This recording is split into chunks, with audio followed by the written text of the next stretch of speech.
Is water bulletproof? We often see in movies that the hero is shot by bullets and he jumps into the water with a heroic jump and escape. But can water save you from bullets in real life? And if it can save you, how deep can it be?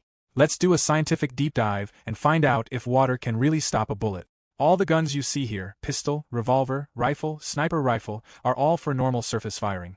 If we talk about .50 BMG sniper, its bullet speed is 3,300 km per hour, which has a firing range of about 7 km, but if this sniper is fired in water, it will only stop at 4 to 5 feet, and there is a high chance that its bullet will break into many pieces.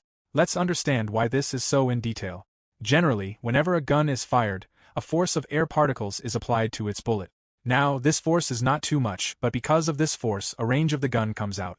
Generally, the air around us has a density of 1.25 kilograms per meter cube, which simply means that if there is a cube of 1 meter length, width and height, then the air in it will have a weight of 1.25 kilograms. To make it simpler, there are small particles of air in this cube that have some weight. So whenever a gun is fired, these air particles try to stop this bullet, so the bullet transfers some of its energy to these air particles and moves forward. When the entire energy of the bullet is transferred, it will stop at one place and its range will come out. But this is the total range. The effective range is when the bullet has enough speed and power to cross its target. Now let's move on to water. If a cube of 1 meter length, width and height is taken again and water is filled in it, then the density of water will be 1,000 kilograms per meter cube, which simply means that 1,000 kilograms of water can come in this cube. Which also means that the density of water is 800 times more than air. So whenever a gun is fired with a 9mm pistol, the bullet comes out at a speed of 1,260 km per hour. And because of the high density of water, this bullet will stop as soon as it goes in 2 to 3 feet. After this, the speed of the bullet will slow down and it will go in somewhere and drown in the water. But suppose you have a powerful 50 BMG sniper whose bullet comes out at a speed of 3,300 km per hour, then it is possible that this target will hit in the water. If you want to increase your qualities with our experience, then we have prepared a detailed step-by-step advanced 3D animation course, which will help you in making any type of animation. Details are available in the description, do check it out. But as soon as the bullet comes in contact with water, it will either break into many pieces as soon as it hits the surface of the water, or it is possible that after going in 1 to 2 feet, many pieces of the bullet will be lost. And the biggest reason behind this is drag force. It happens in the direct proportion of the square of velocity. Let's make it a little simpler.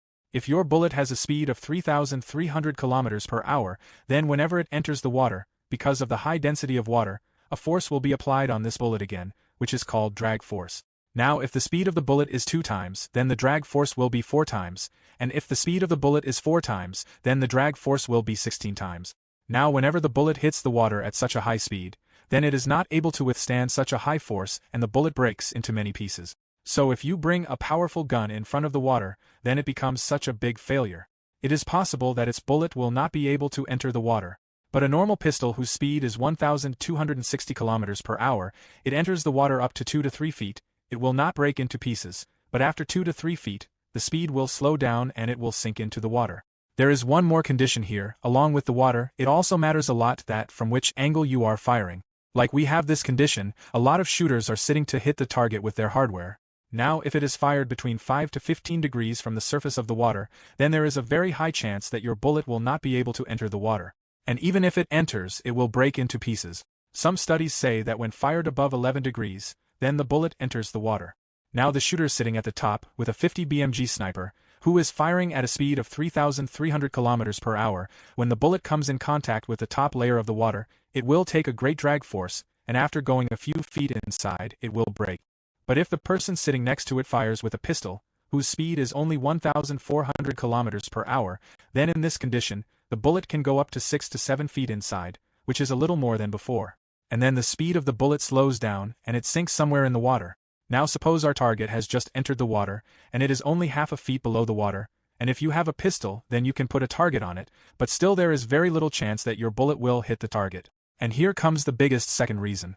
Generally, whenever a gun is fired in the air, there is a powerful explosion behind the bullet, which forces the bullet forward.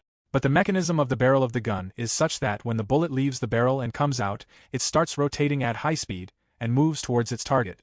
Now suppose you have fired the bullet, and there is a very fast wave, then it is possible that the bullet will miss its target, because all the external forces will hit this bullet, but here the rotation of the bullet is very useful.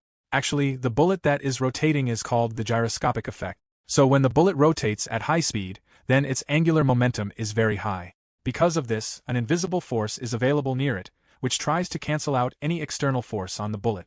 Let's make it a little simple. If you have rotated the spinning top, then while rotating, if you apply any force on it, then it resists it and comes back to its position. So with this rotation, the external forces on the bullet, while handling them, move straight ahead in their direction. So at the surface level, we get a good advantage of this, but it becomes a problem in the water. Whenever the bullet enters the water while rotating at high speed, then due to the rotation, it does not go straight and changes its path. Now in such conditions, if the target is above, then it is not easy to hit it. Let's take one more condition. Suppose if you yourself enter the water with a gun, and your target is also in the water, then what will happen? In this condition, the barrel of the gun will also lose water, but the gun can still fire. So whenever it is fired, the water in the barrel will provide a strong drag force to the bullet.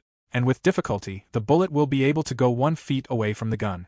And here it is possible that if the drag force of the water is more, then the barrel can burst. Because the explosion behind the bullet is forcing it forward, and the water is not allowing it to move forward. So there is a high chance of the barrel bursting. But there are some rifles that can fire in the water, like the Russian-made APS underwater rifle. Its projectiles are some such steel-shaped needle type, and are slightly longer in size. And the most important thing is that they do not rotate, so they can move in a completely straight direction. Now it will be very interesting to know how the drag force of the water works on this bullet. A very interesting concept is supercavitation. When this needle-type bullet is fired, its speed can range from 3,600 km per hour to 5,000 km per hour. And at such a high speed, when the water molecules collide with this needle, they cannot move away. And due to the low pressure of the water molecules, they turn into vapor or gas. Now this gas covers this needle, so that the needle does not come in direct contact with the water. And its effect is that the drag force of the water is not as much as that of a surface gun on this needle. And this needle can go up to 50 to 100 meters. Now some people may have come up with the question that if the speed of the surface bullet is also high, then why can't it reach the supercavitation stage? The biggest reason behind this is their design. The bullets of a normal surface gun are made aerodynamic so that they can go further in the air. But its surface area is more than that of this needle. And because of this surface area, as soon as it enters the water, it takes more drag force. But in the case of a needle, it will take less drag force, so that it can maintain its speed for a long time, which will start making vapor. Supercavitation works in that condition when the speed of the bullet is so high that the water in front of it starts changing into vapor. And the speed in the water can only be maintained when its surface area is less. So this cavitation that is made here cannot be crossed by a surface bullet. So finally, there is no special meaning of firing a surface gun in water. You can subscribe to the channel and watch